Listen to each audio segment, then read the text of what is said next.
혹시 AI한테 뭔가 시켰는데 결과가 영 만족스럽지 않았던 경험 있으신가요? 아마 많으실 거예요. 오늘 이 시간에는 바로 그 문제를 해결해 드릴 겁니다.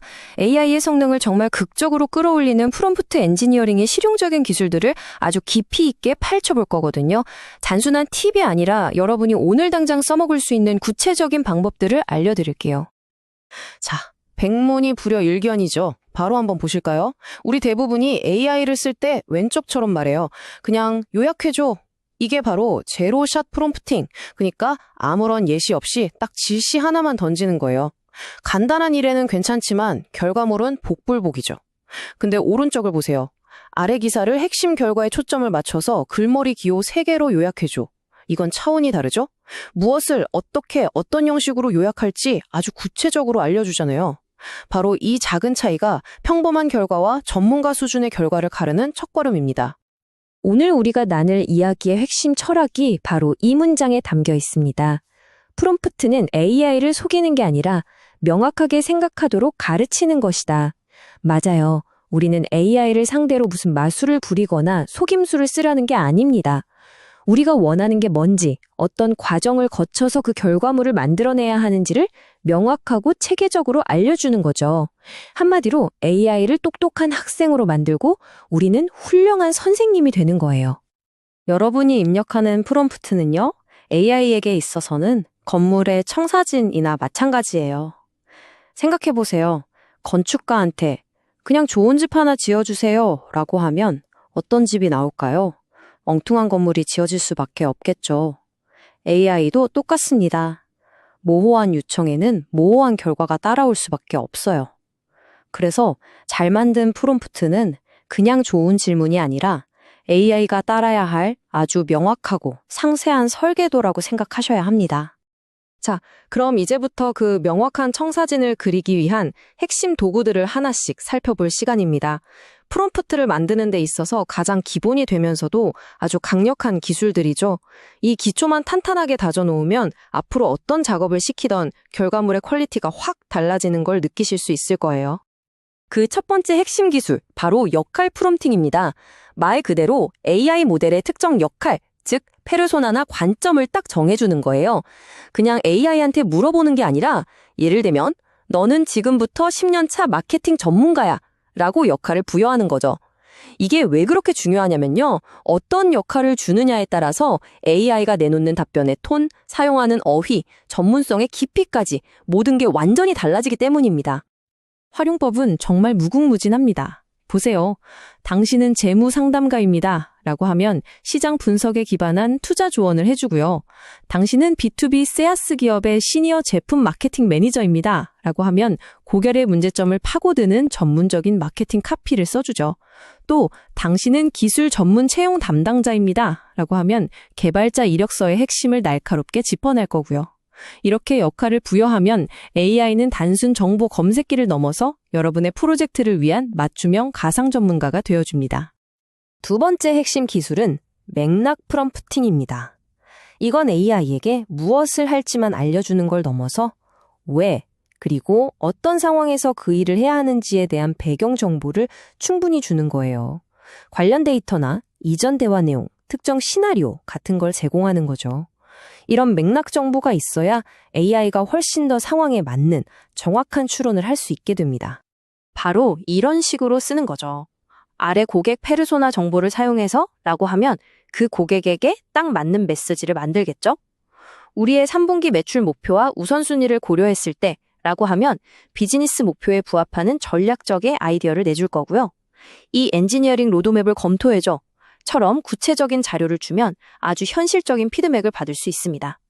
맥락이 풍부해질수록 AI의 답변은 그냥 말이 되는 수준을 넘어서 진짜 도움이 되는 수준으로 발전합니다. 자, 지금까지 기본기를 다졌다면 이제 한 단계 더 나아가 보겠습니다. AI의 사고 과정 자체를 우리가 직접 안내하는 좀 더 고차원적인 단계예요. 단순한 지시를 넘어서 복잡한 논리나 계획이 필요한 작업을 AI가 어떻게 풀어가야 할지 그 경로를 설계해 주는 거죠. 정답을 찾게 하는 게 아니라 정답에 도달하는 과정을 함께 만들어가는 겁니다.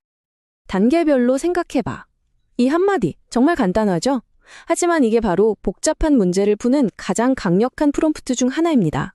바로 다음에 우리가 살펴볼 사고의 사슬 프롬프팅의 핵심 아이디어거든요.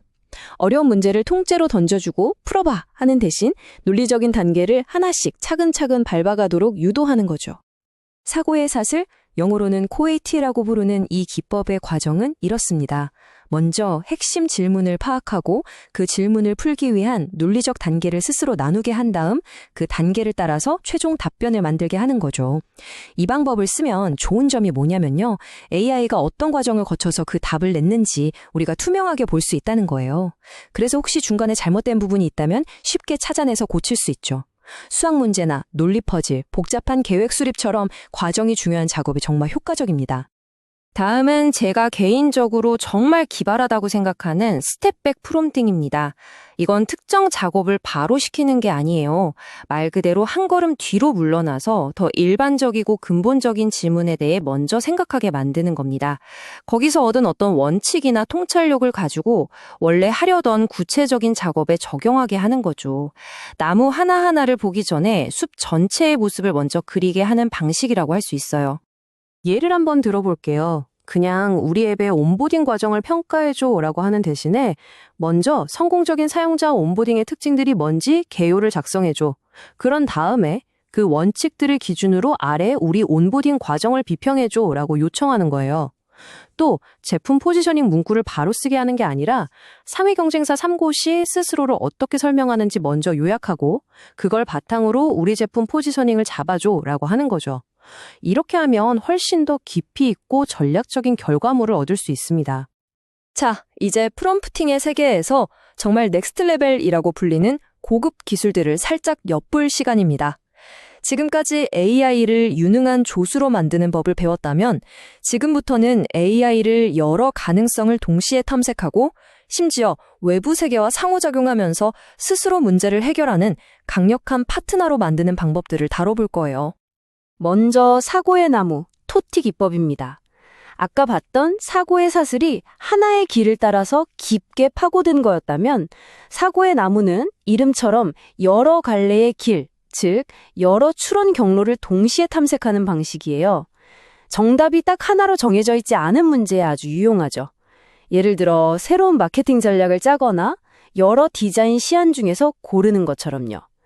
AI에게 여러 대안을 만들게 하고 각각의 장단점을 평가하게 한 뒤에 최적의 경로를 선택하도록 유도할 수 있습니다. 한마디로 AI와 함께하는 고차원적인 브레인스토밍이라고 할 수 있겠네요. 다음은 정말 혁신적인 기술인 리액트입니다. 이름에 모든 게 담겨 있어요. 추론하고 행동하는 것을 결합한 건데요. 이게 무슨 뜻이냐면 AI가 자기가 가진 지식만으로 답을 하는 게 아니라 필요하면 실시간으로 웹 검색을 하거나 다른 프로그램을 실행하는 것 같은 실제 행동을 취해서 정보를 얻고 문제를 해결하게 만드는 겁니다. 예를 들어 오늘 서울 날씨에 맞는 옷차림 추천해줘 라고 하면 AI가 스스로 날씨 정보를 검색하고 그 결과를 바탕으로 옷을 추천해주는 거죠. 이게 바로 AI를 진짜 에이전트로 만드는 핵심 기술입니다. 그럼 지금까지 우리가 배운 기술들을 다 합치면 어떻게 될까요? 바로 이 슈퍼 프롬프트가 탄생합니다. 한번 보세요. 역할, 맥락, 구체적인 지시, 그리고 결과물의 형식까지 모든 요소가 하나의 프롬프트 안에 유기적으로 결합되어 있죠. 당신은 PMM으로서 우리의 3분기 목표를 고려하여 자신감 있는 톤으로 3문장짜리 가치 제안을 작성해줘. 이렇게 여러 기술을 겹겹이 쌓아 올리면 우리가 원하는 결과물을 아주 정밀하게 거의 오차 없이 만들어낼 수 있게 됩니다. 자, 이제 거의 다 왔습니다. 마지막 단계예요. 이렇게 많은 기술들을 배웠는데 이걸 어떻게 내 것으로 만들고 꾸준히 실력을 키워나갈 수 있을까요? 일회성으로 끝나는 게 아니라 탁월한 프롬프트 작성을 습관으로 만드는 방법에 대해 알아보겠습니다. 그 비결은 바로 이 숫자 7에 있습니다. 이게 뭐냐면요. 여러분이 작성한 프롬프트의 품질을 스스로 평가하고 개선할 수 있도록 도와주는 7가지 항목의 점검표예요. 프롬프트를 다 쓰고 나서 뭔가 좀 아쉬울 때 이 7가지 기준에 맞추어서 한번 점검해 보세요. 아주 간단하지만 정말 강력한 도구입니다. 7가지 항목 중에 몇 가지만 한번 볼까요? 내가 시키는 일이 명확하게 정의되었는가? 명확한 역할이나 페르소나를 부여했는가? 원하는 결과물의 형식을 구체적으로 지정했는가? 왜 그렇게 생각하는지 추론 과정을 요청했는가? 같은 질문들이에요. AI가 내놓은 답변이 마음에 안 들 때마다 이 점검표를 꺼내서 스스로에게 질문을 던져보세요. 그럼 어느 부분을 보완해야 할지 아주 명확하게 보일 겁니다. 오늘 이 시간의 마지막 메시지는 아주 명확하고 힘이 있습니다. 이제 가서 AI가 당신을 위해 일하게 만드세요. 네, 프롬프트 엔지니어링은 무슨 로켓과학 같은 어려운 기술이 아니에요. 본질은 명확하게 소통하는 기술입니다. 오늘 함께 살펴본 이 방법들을 가지고 여러분의 생각을, 여러분의 의도를 AI에게 정확하게 전달해 보세요. 그러면 AI는 여러분의 상상력을 현실로 만들어주는 가장 강력한 파트너가 되어줄 겁니다.